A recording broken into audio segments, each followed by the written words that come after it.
Hello बच्चों, जैसा कि हमने लास्ट लेक्चर में हुंस-डिकर रिएक्शन के बारे में पढ़ चुके थे, अब हम एल्काइल हैलाइड के केमिकल प्रॉपर्टी के बारे में पढ़ते हैं। ठीक है, तो एल्काइल हैलाइड की केमिकल प्रॉपर्टी आपकी होती क्या है समझते हैं हम एक बार। तो यहां पर हम लेते हैं केमिकल प्रॉपर्टी ऑफ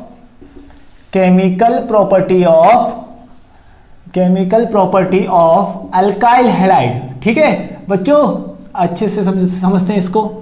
ठीक है, chemical property of alkyl halide. तो chemical property of alkyl halide, यहां पर ध्यान से समझेंगे। एल्काइल हैलाइड कैन शो, यहां पर मैं आपको लिखा था, alkyl halide can show two types of reaction. ठीक है, कितनी टाइप के रिएक्शन शो करेगा एल्काइल हैलाइड? दो टाइप के रिएक्शन शो करेगा बच्चों। First nucleophilic substitution reaction. Second one is what? Elimination reaction. तो एल्काइल हैलाइड आपके न्यूक्लियोफिलिक सब्स्टिट्यूशन रिएक्शन भी शो करेगा और एलिमिनेशन रिएक्शन भी शो करेगा। तो यहां पर अगर मैंने एल्काइल हैलाइड, देखो यहां पर समझते बच्चों, एल्काइल हैलाइड मैंने लिया। अब देखो ये आपका CH3CH2X मैंने लिया हुआ है। ठीक है, इसके बारे में मैं आपको बताता हूं आगे। देखिए यहां पर समझते, ये मैंने एक बार मैं दे देखूंगा यहां पर न्यूक्लियोफिलिक सब्स्टिट्यूशन रिएक्शन, इसको मैं 1 पॉइंट लिख देता हूं और इसको मैं 2 पॉइंट लिख देता हूं ताकि आपको समझ जाओगे। ये 1 पॉइंट और ये 2 पॉइंट। 1 पॉइंट का मतलब न्यूक्लियोफिलिक सब्स्टिट्यूशन और 2 पॉइंट का मतलब एलिमिनेशन रिएक्शन। ठीक है, अब न्यूक्लियोफिलिक सब्स्टिट्यूशन रिएक्शन में आपका न्यूक्लियोफाइल होता है। अब न्यूक्लियोफिलिक सब्स्टिट्यूशन रिएक्शन का मतलब है सब्स्टिट्यूट करना। तो आपको यहां पर ग्रुप को क्या करना पड़ेगा बच्चों? सब्स्टिट्यूट करना पड़ेगा। तो यहां पर ये आपका एज अ लिविंग ग्रुप बाहर निकलेगा और यहां पर इसको सब्स्टिट्यूट करेंगे तो न्यूक्लियोफाइल आपका अटैक करेगा। तो यहां पर आपका बनेगा CH3CH2NU। बात क्लियर है? Next elimination reaction. अब एलिमिनेशन रिएक्शन में आपका होता क्या है? यहां पर हम लेंगे स्ट्रॉन्ग बेस या फिर बेस लेंगे। यहां पर हम सिंपली क्या बोल सकते हैं? बेस लेंगे, क्योंकि E1 में आपका वीक बेस भी होता है। यहां पर कोई हमने बेस लिया है, अगर जब हमने यहां पर बेस लिया है तो आपका एलिमिनेशन होगा। तो आपका एलिमिनेट होने वाला कंपाउंड क्या होगा यहां पर समझते हैं। X यहां से एलिमिनेट होगा और ये अल्फा पोजीशन और ये बीटा पोजीशन। तो hydrogen will eliminate in beta position. Hydrogen आपका कौन से पोजीशन से एलिमिनेट होगा बच्चों? बीटा पोजीशन से। बीटा पोजीशन से अगर आपका हाइड्रोजन एलिमिनेट होगा तो यहां पर आपका प्रोडक्ट क्या बनेगा? एल्कीन। और साथ में कौन सा ग्रुप आपका एलिमिनेट होगा? HX। तो यहां पर ये आपका न्यूक्लियोफिलिक सब्स्टिट्यूशन प्रोडक्ट है और यहां पर आपका एलिमिनेशन प्रोडक्ट है। ठीक है, तो अब सबसे बड़ी प्रॉब्लम यह आती है कि हमको कब आपको कौन सा मैकेनिज्म अप्लाई करना है, कब आपको न्यूक्लियोफिलिक सब्स्टिट्यूशन रिएक्शन लगाना है और कब आपको एलिमिनेशन रिएक्शन को यूज करना है। तो हम एक एक करके इसके लॉजिक को समझते हैं। ठीक है, तो हम नेक्स्ट पॉइंट पे चलते हैं, नेक्स्ट पॉइंट पे चलते हैं और यहां पर तरीका है उसको हम समझेंगे। Identification of reaction mechanism. तो आपको इसका आइडेंटिफाई करना है कि कौन सा न्यूक्लियोफिलिक होगा, कौन सा एलिमिनेशन होगा। ठीक है, तो सबसे पहले हम समझते हैं यहां पर कि अगर इन the case of primary halide, कौन से? इन the case of primary halide. अब मैं प्राइमरी हैलाइड के केस में क्या होगा बच्चों समझते हैं। देखो प्राइमरी हैलाइड के केस में ध्यान से समझेंगे, आपका SN1 reaction can not occur, मतलब आपका SN1 रिएक्शन आपका होगा ही नहीं। तो in this case SN1 reaction का मतलब होगा unimolecular nucleophilic substitution reaction. SN1 reaction can not occur, आपका SN1 रिएक्शन नहीं होगा। क्यों नहीं होगा बच्चों समझते हैं। Due to the formation of 1 degree carbocation, 1 degree carbocation which is not stable, which is not more stable, जो आपका ज्यादा स्टेबल नहीं होता है। अगर आपका 1 डिग्री कार्बोकेटायन बनेगा तो वो आपका ज्यादा स्टेबल नहीं होगा, इसीलिए यहां पर SN1 नहीं होता। और अगर मैं बात करूं SN1, तो SN1 में भी कार्बोकेटायन बनता है और साथ साथ आपका E1 में भी बनता है। तो यहां पर हम क्या लिख सकते हैं, एक और यहां पर मैं एक केस लिख देता हूं, यहां पर E1 और SN1 क्यों नहीं होगा? Due to the formation of carbocation which is not more stable, which is not more stable, जो आपका ज्यादा स्टेबल नहीं होता है, which is not more stable, जो ज्यादा स्टेबल ही नहीं होगा तो आपका प्रोडक्ट बनेगा ही नहीं। तो primary halide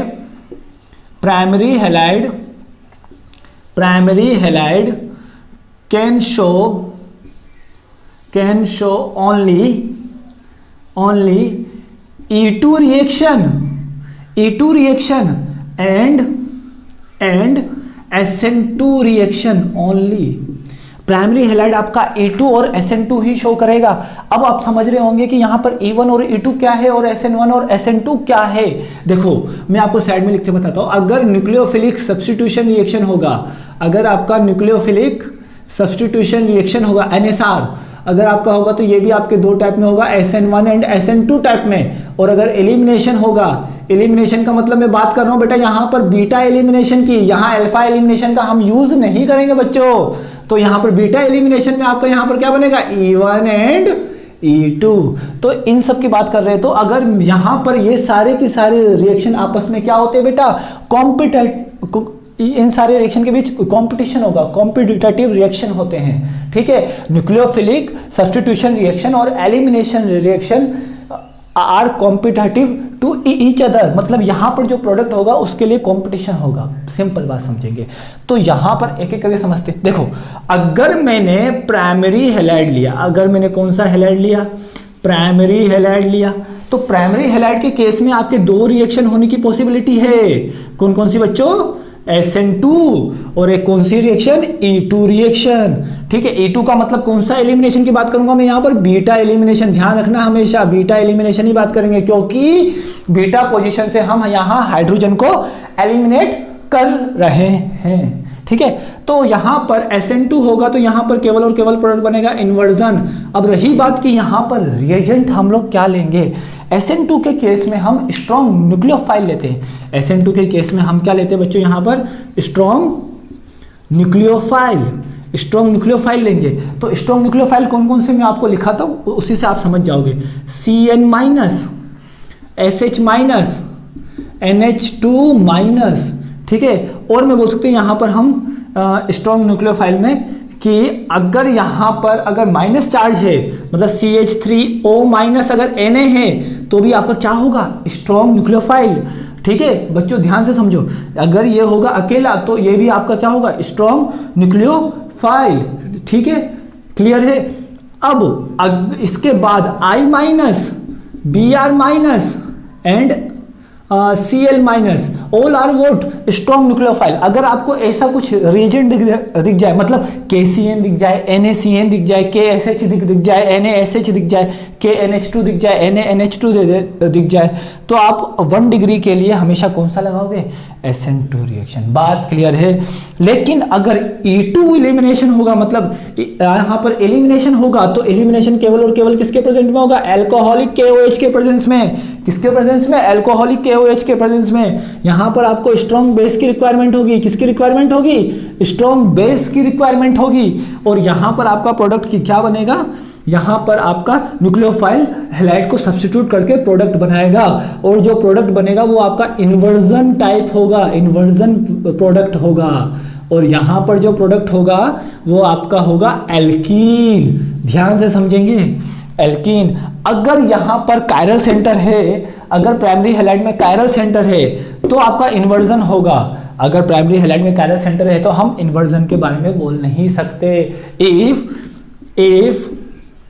chiral center present in alkyl halide. अगर एल्काइल हैलाइड में कायरल सेंटर प्रेजेंस है तो आपका इन्वर्जन प्रोडक्ट बनेगा। और अगर यहाँ पर प्राइमरी हैलाइड में अगर कायरल सेंटर नहीं है तो हम इन्वर्जन को देख नहीं सकते। तो हम किसको देख नहीं सकते? इन्वर्जन को देख नहीं सकते। बात समझ में आई बच्चों यहां तक? नेक्स्ट हम समझते हैं in the case of secondary halide. ठीक है, in the case of secondary halide. अब एक एक करके ध्यान से समझेंगे।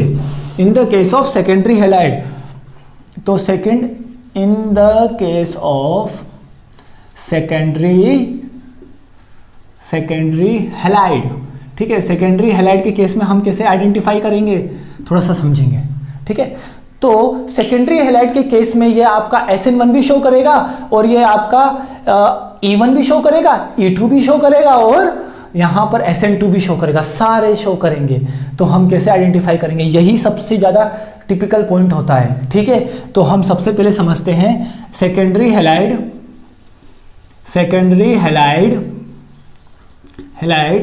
In the case of SN2। अब देखो SN2 के केस में आपको क्या चाहिए? SN2 के केस में आपको स्ट्रॉन्ग न्यूक्लियोफाइल चाहिए। SN2 के केस में बच्चों आपको क्या चाहिए? स्ट्रॉन्ग न्यूक्लियोफाइल चाहिए। SN2 के केस में यहां पर स्ट्रॉन्ग न्यूक्लियोफाइल चाहिए। स्ट्रॉन्ग न्यूक्लियोफाइल यहां पर F माइनस नहीं, यहां पर Cl minus, Br minus, I minus, Cn minus, SH minus. ठीक है, और यहां पर CH3 CO माइनस Na, यहां पर CH3 COO minus Na plus. ये सब आपके स्ट्रॉन्ग न्यूक्लियोफाइल की कैटेगरी में आएंगे। ये सब आपके किसकी कैटेगरी में आएंगे बच्चों? स्ट्रॉन्ग न्यूक्लियोफाइल की कैटेगरी में आएंगे। तो यहां पर जो आपका प्रोडक्ट बनेगा वो आपको हैलाइड को सब्स्टिट्यूट करेगा। कौन? ये सारे के सारे न्यूक्लियोफाइल आपके हैलाइड को सब्स्टिट्यूट करेंगे। अगर आपके सेकेंडरी हैलाइड में अगर आपका कायरल सेंटर प्रेजेंस है तो आपका प्रोडक्ट इन्वर्जन होगा। अगर आपका कायरल सेंटर नहीं होगा तो आप लोग यहां पर इन्वर्जन और रिटेंशन को पहचान नहीं पाओगे। ठीक है, you can not identify the inversion and retention product if chiral center is not present in secondary halide। अगर secondary halide में आपका chiral center present नहीं होता है तो हम inversion और retention product को पहचान नहीं पाएंगे। if, तो मैं यहाँ लिख देता हूँ, आप लोगों को ध्यान देगा, if chiral center present in alkyl halide then inversion product, और इन्वर्जन प्रोडक्ट आपका क्या होता है? Optically active. इन्वर्जन प्रोडक्ट आपका क्या होगा बच्चों? Optically active. और SN2 के केस में मैंने बाद में लास्ट लेक्चर में बताया था बच्चों, बैक साइड अटैक होता है। कहाँ होता है? बैक साइड अटैक होता है। तो यहाँ पर कार्बोकैटायन नहीं बनेगा, यहाँ पर आपका कार्बोकैटायन नहीं बनेगा। Carbocation can not form and rearrangement can't occur. अगर जहां आपका कार्बोकैटायन नहीं बनेगा वहां आपका रीअरेंजमेंट नहीं होगा और रिएक्शन आपके ट्रांजिशन स्टेट से प्रोसीड आपकी हो जाएगी। बच्चों समझ में आया? नेक्स्ट हम समझते हैं यहां पर कि ये तो हमने SN2 के कंडीशन में देख लिया था। अब हम देखते हैं in the case of SN1। ठीक है, तो अब हम समझते हैं एक एक करके। अगर मैंने सेकेंडरी हैलाइड, कौन सा हैलाइड बेटा? Secondary halide in the case of SN1 के केस में बात किया, बहुत ही इंपॉर्टेंट है। अब देखो SN1 के केस में हमको वीक न्यूक्लियोफाइल भी चलेगा। Weak nucleophile in polar protic solvent के साथ अगर वीक न्यूक्लियोफाइल होगा तो हमारा काम चल जाएगा। जैसे एज एग्जांपल रिएजेंट आपका हो सकता है H2O, ठीक है बच्चों, H2S, ठीक है, और यहां पर आपका CH3 COOH, ठीक है, और यहां पर CH3OH। अगर ये सब आपके रिएजेंट होंगे तो आपका कौन सा रिएक्शन आपका प्रोसीड होगा? SN1 reaction. तो आपका कौन सा रिएक्शन प्रोसीड होगा? SN1 reaction. अब मैं फिर से वही कंडीशन बात कर रहा हूं, if chiral centre present in alkyl halide then आपका क्या होगा? Then retention as well as as well as inversion product will be formed. Inversion product will be formed. ठीक है, रिटेंशन के साथ साथ आपका इन्वर्जन प्रोडक्ट दोनों बनेगा. ठीक है, और यहां पर आपका, यहीं पर लिखता हूं मैं, वहां स्पेस ना होने की वजह से मैं यहां लिखता हूं, थोड़ा समझना. और यहां पर आपका इंटरमीडिएट क्या बनेगा, कार्बोकेटायन. यहां पर आपका कार्बोकेटायन क्या बनेगा, इंटरमीडिएट. अगर कार्बोकेटायन इंटरमीडिएट आपका बना तो रीअरेंजमेंट इज पॉसिबल. आपका क्या होगा, रीअरेंजमेंट आपका क्या हो जाएगा, यहां पर आपका पॉसिबल हो जाएगा. यहां पर आपका क्या हो जाएगा, पॉसिबल रीअरेंजमेंट. यहां तक आई होप कि आपको समझ में आ गया होगा. नेक्स्ट हम समझते हैं बच्चों, यहां पर नेक्स्ट SN2 की बात कर लिया, SN1 बात कर लिया. नेक्स्ट हम समझते हैं यहां पर E1 के बारे में बच्चों. ठीक है, किसके बारे में बच्चों बात करते हैं, E1 के बारे में.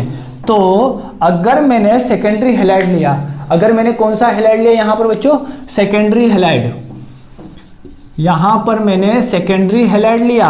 ठीक है, सेकेंडरी हैलाइड और रिएक्शन हुई E1. अब देखो E1 के केस में हम क्या करेंगे, E1 के केस में हम लेंगे पोल.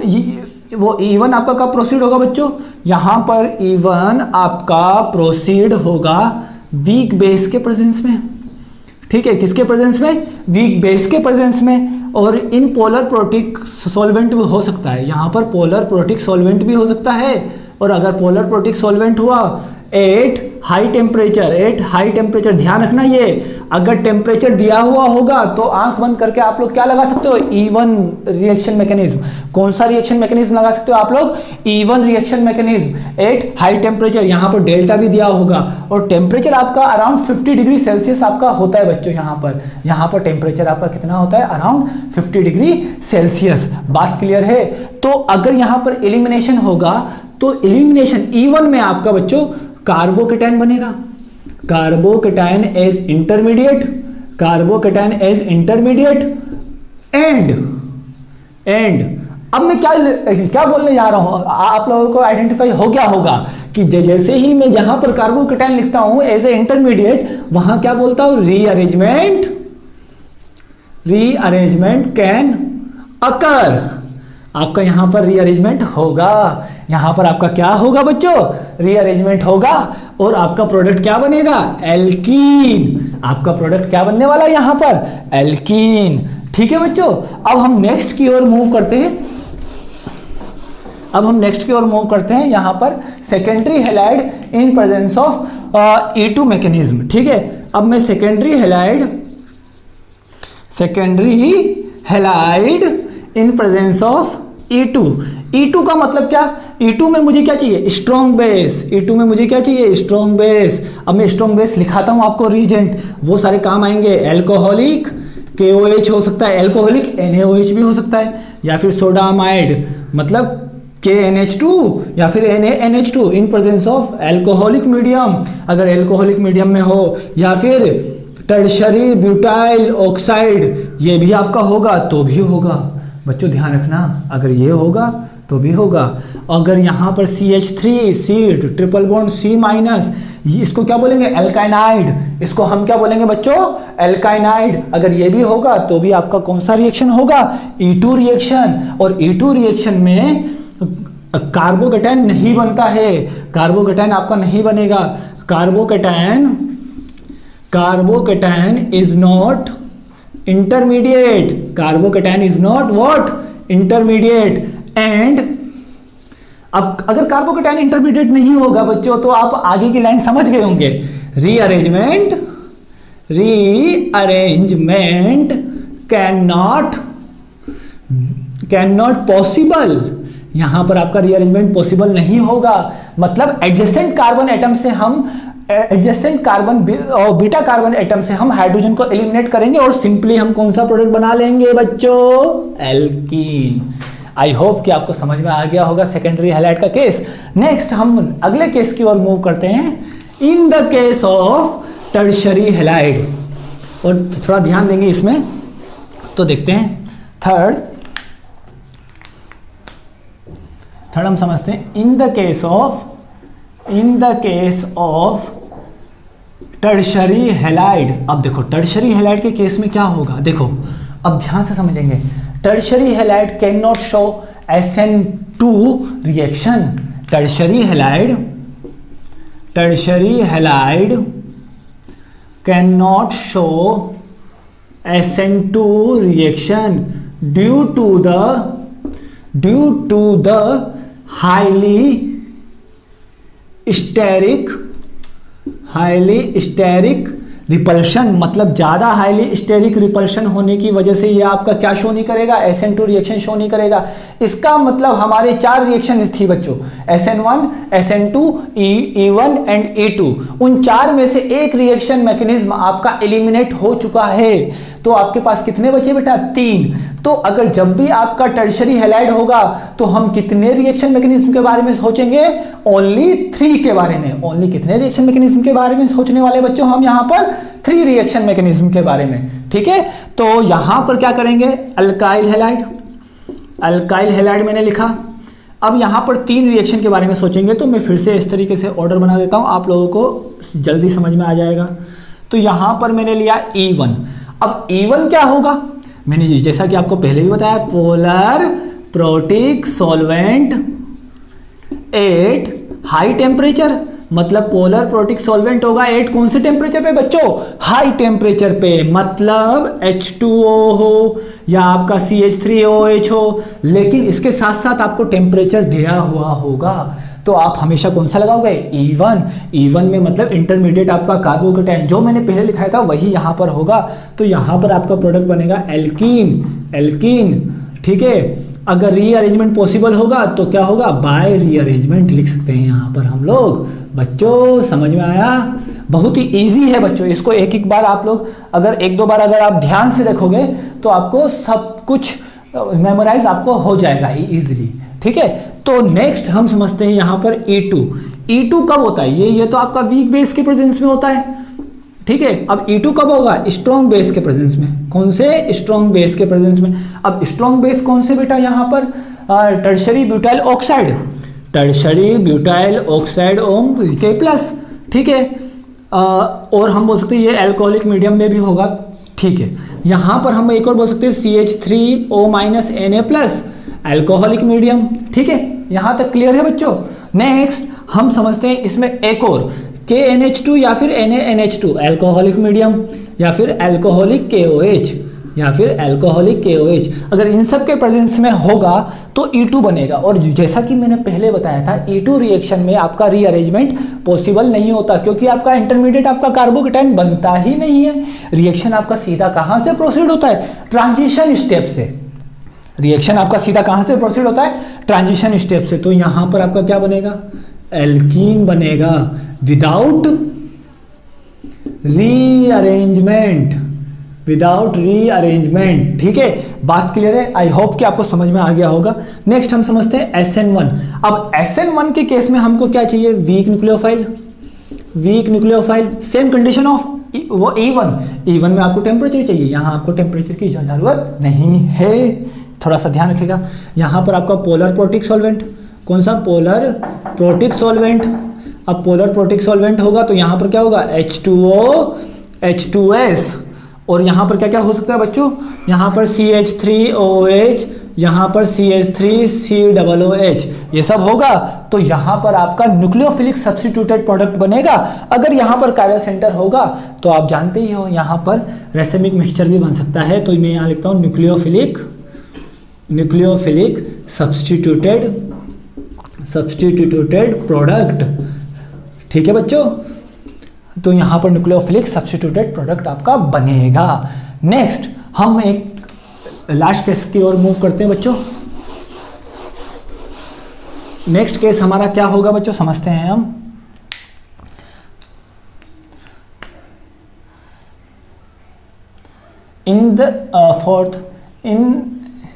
इन the case of bulky base या फिर बल्की न्यूक्लियोफाइल। ठीक है, अगर आपका न्यूक्लियोफाइल क्या हो, टर्शरी ब्यूटाइल ऑक्साइड, तो ये आपका 1 डिग्री हैलाइड भी होगा। मतलब 1 डिग्री हैलाइड के केस में भी ये आपका क्या कर देगा, एलिमिनेशन रिएक्शन शो करेगा। क्या शो करेगा, एलिमिनेशन रिएक्शन शो करेगा, क्योंकि यहाँ पर क्या हो जाएगा, इसका बल्कीनेस कैरेक्टर होगा, और बल्कीनेस कैरेक्टर होने की वजह से इलेक्ट्रॉन क्लाउड के बीच रिपल्शन क्या हो जाएगा बच्चों, सबसे ज़्यादा इलेक्ट्रॉन क्लाउड के बीच यहाँ पर सबसे ज़्यादा रिपल्शन होगा। जब इलेक्ट्रॉन क्लाउड के बीच सबसे ज़्यादा रिपल्शन होगा तो यहाँ पर क्या बनेगा, एल्कीन। थोड़ा ध्यान रखिएगा इस केस को, काफ़ी इंपॉर्टेंट है, काफ़ी इंपॉर्टेंट है, ठीक है। तो अब हम लास्ट में समझते हैं बच्चों यहाँ पर reactivity of different reaction mechanism, reactivity in different reaction mechanism, ठीक है।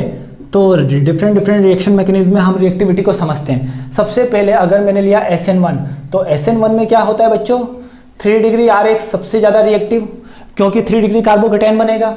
Then after 2 degree RH, then after 1 degree RH तो शो ही नहीं करता है, हम ऐसा भी बोल सकते हैं। तो यहाँ पर 1 डिग्री RH फिर भी मैं लिख देता हूँ, यहाँ पर समझेंगे आप लोग। यहाँ पर due to the stability of carbocation, ठीक है, समझ में आया। नेक्स्ट यहाँ पर SN2 के केस में क्या होगा बच्चों, यहाँ पर आपका मिथाइल हैलाइड, उसके बाद क्या आएगा 1 डिग्री हैलाइड। 1 डिग्री हैलाइड आपका सबसे ज़्यादा होगा, ये आपका 1 डिग्री हैलाइड सबसे ज़्यादा होगा। क्यों होगा बच्चों, ड्यू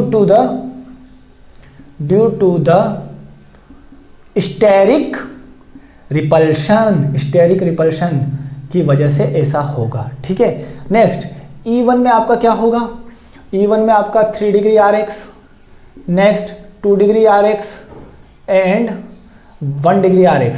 और अभी मैंने बताया था E1 में भी आपका क्या होगा बच्चों, कार्बोकेटाइन फॉर्म होगा, और कार्बोकेटाइन फॉर्म होगा तो आपका कार्बोकेटाइन स्टेबल होने के लिए रीअरेंजमेंट होगा। तो यहाँ पर बच्चों अब हम वीडियो के इस सेगमेंट में समझते हैं कि रिएक्शन मैकेनिज्म को कैसे आइडेंटिफाई करना है। मैंने पहले पार्ट में बता दिया था कि रिएक्शन मैकेनिज्म को किस तरीके से हम लोग एनालिसिस करेंगे, क्या क्या तरीके लेंगे, क्या क्या तरीके से हम उसको एनालिसिस कर सकते हैं। अब हम उसके बेसिस कुछ एग्जाम्पल को सोल्व करते हैं। तो देखते हैं यहाँ पर पहला एग्जाम्पल। पहले एग्जाम्पल में हमने क्या आइडेंटिफाई किया, सबसे पहले हम सबस्ट्रेट मॉलिक्यूल को आइडेंटिफाई करेंगे। फर्स्ट वन क्या, सबस्ट्रेट मॉलिक्यूल को। ये सबस्ट्रेट मॉलिक्यूल, ये आपका प्रोपाइल है, ठीक है, ये आपका क्या है, प्रोपाइल। यहां पर सबस्ट्रेट मॉलिक्यूल आपका क्या है, 3 डिग्री हैलाइड। अगर आपका सबस्ट्रेट मॉलिक्यूल यहां पर 3 डिग्री हैलाइड है, और देखिए, और यहां पर ये क्या है, पोलर प्रोटिक, ठीक है। अब क्या यहां पर हीट है, क्या यहां पर टेम्परेचर है? अगर यहां पर टेम्परेचर नहीं है तो E1 आपका नहीं हो सकता, E1 आपका नहीं हो सकता। अब हम बात करते हैं E2, ठीक है। E2 के लिए स्ट्रॉन्ग बेस चाहिए। E2 के लिए आपको क्या चाहिए बेटा, स्ट्रॉन्ग बेस। तो यहां पर स्ट्रॉन्ग बेस के वो सारे रेजेंट में से एक भी रेजेंट नहीं है। अगर OH माइनस होता तो हो सकता था, OH माइनस होता तो हो सकता था, लेकिन यहां पर H2O है, ठीक है, जिसके ऊपर बिल्कुल भी चार्ज नहीं है।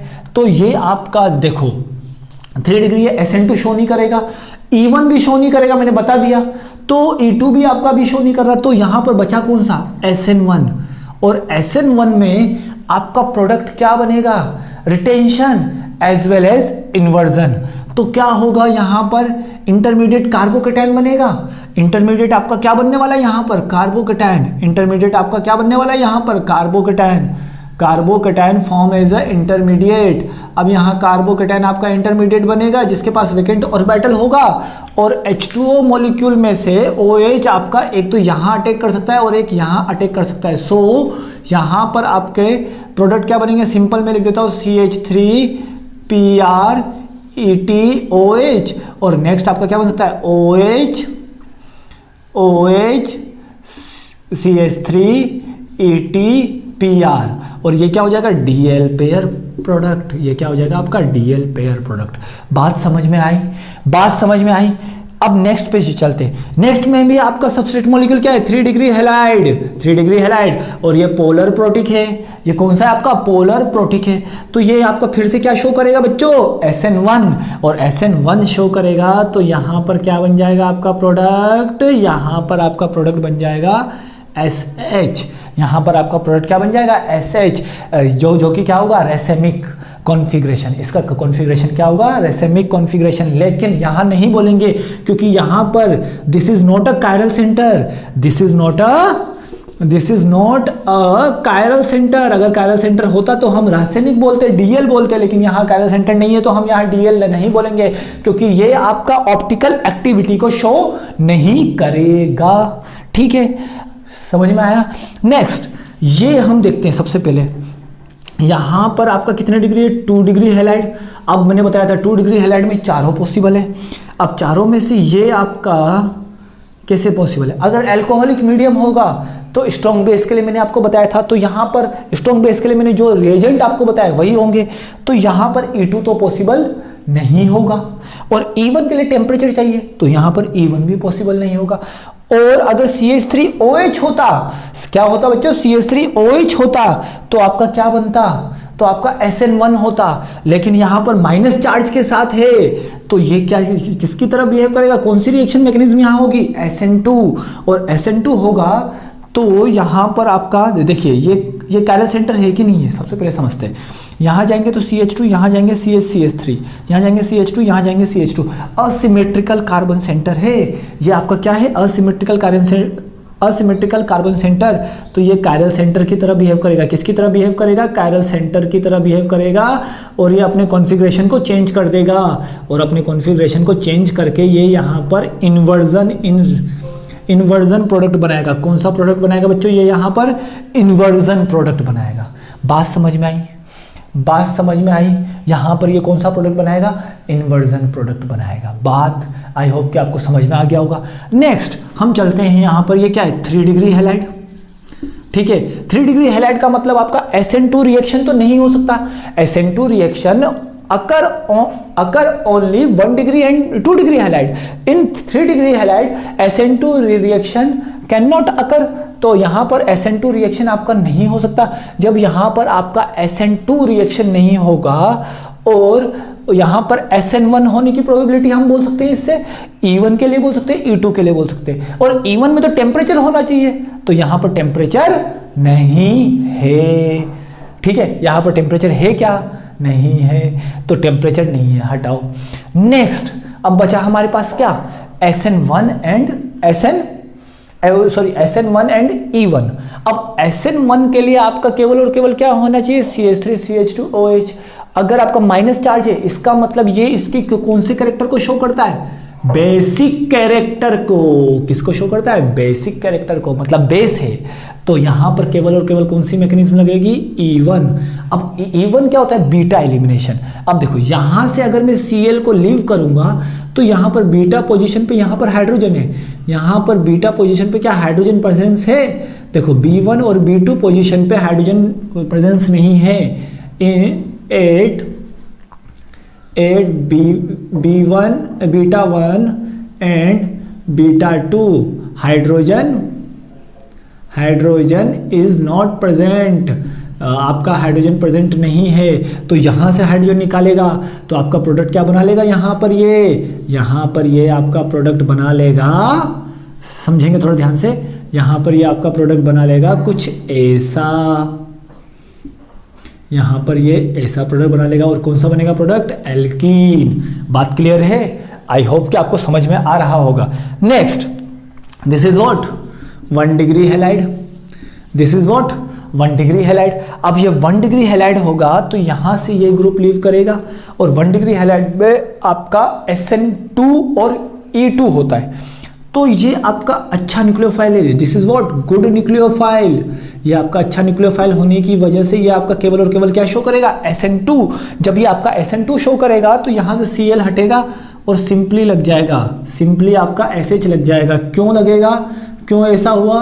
क्योंकि ये आपका कायरल सेंटर नहीं है। This is not a chiral centre. ये आपका कायरल सेंटर नहीं है।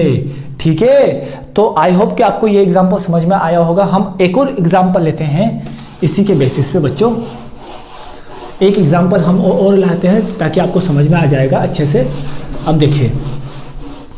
देखिए इसमें मुझे आइडेंटिफाई करके बताइए आप लोग, थोड़ा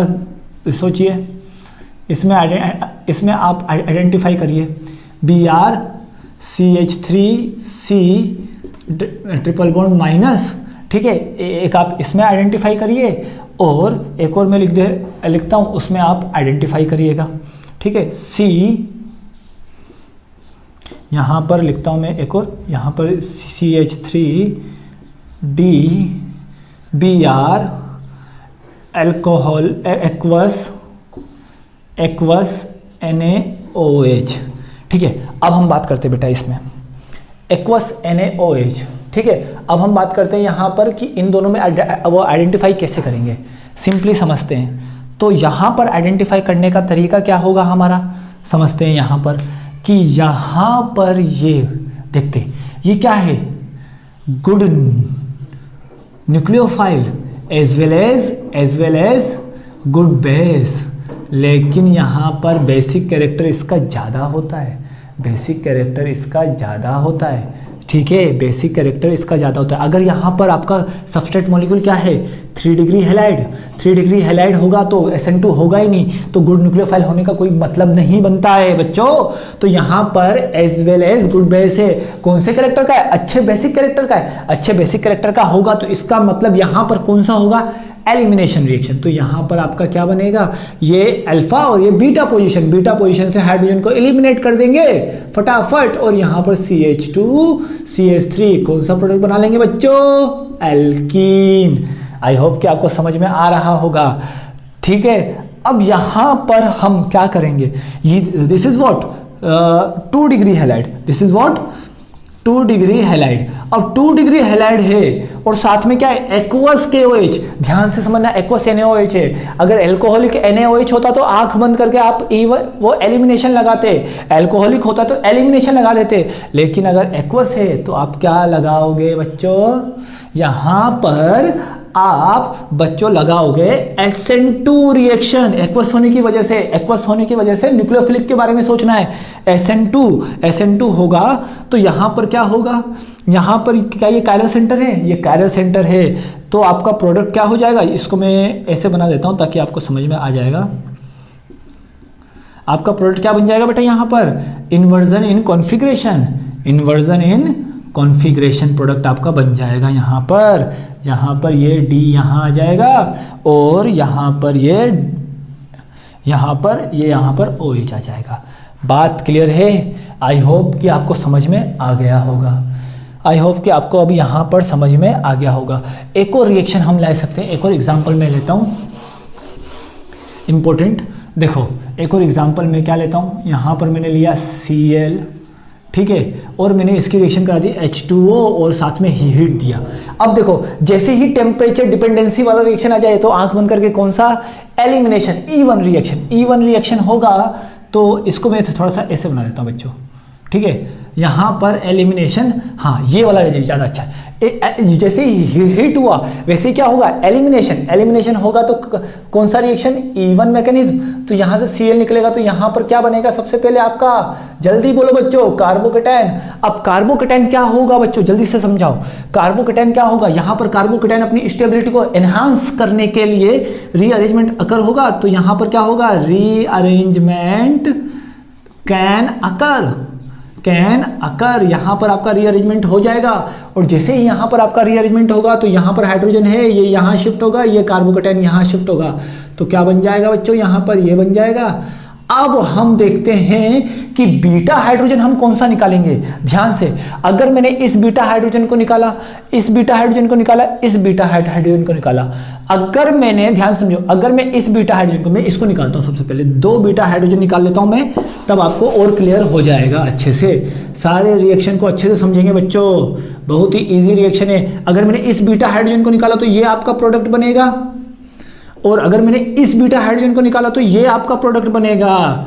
विच वन इज मोर स्टेबल, यहां पर देखेंगे हम हाइपर कंजुगेबल हाइड्रोजन, यहां पर 3 2 टोटल कितने, 2 2 4 5 6 7, alpha hydrogen will be what, 7 alpha hydrogen, मतलब हाइपर कंजुगेबल हाइड्रोजन कितने हैं यहाँ पर, 7, और यहाँ पर कितने हैं, यहाँ पर अल्फा हाइड्रोजन यहाँ पर 4 हो गए। तो which one is more stable, this one is more stable, this is what major product and this is what minor product. I hope कि आपको अब यहाँ पर न्यूमेरिकल सारे क्वेश्चन समझ में आ गए होंगे। नेक्स्ट में हमने ये सब क्यों पढ़ा इसके बारे में मैं आपको बताऊंगा। ठीक है, आई होप यहाँ तक आपको समझ में आ गया है। नेक्स्ट अब हम सेगमेंट की ओर चलते हैं बच्चों। ठीक बच्चों, अब तक हमने एल्काइल हैलाइड की जो केमिकल प्रॉपर्टी है उसके बारे में पढ़ लिया कि एलिमिनेशन रिएक्शन और न्यूक्लियोफिलिक सब्स्टिट्यूशन रिएक्शन बेटा वो कब शो करता है और कब नहीं करता है और कैसे करेगा, कैसे हम रिएक्शन को आइडेंटिफाई करेंगे, वो सब हमने पढ़ लिया। लेकिन इसका क्या यूज है उसके बारे में हम अब पढ़ते हैं। इसके बारे में आपके एनसीईआरटी और आपके बुक में रिएक्शन गिवन है एक साथ। तो मैं अभी आपको एक एग्जांपल बताता हूं, तो लिखते हैं बेटा, आप समझते हैं आगे। Some example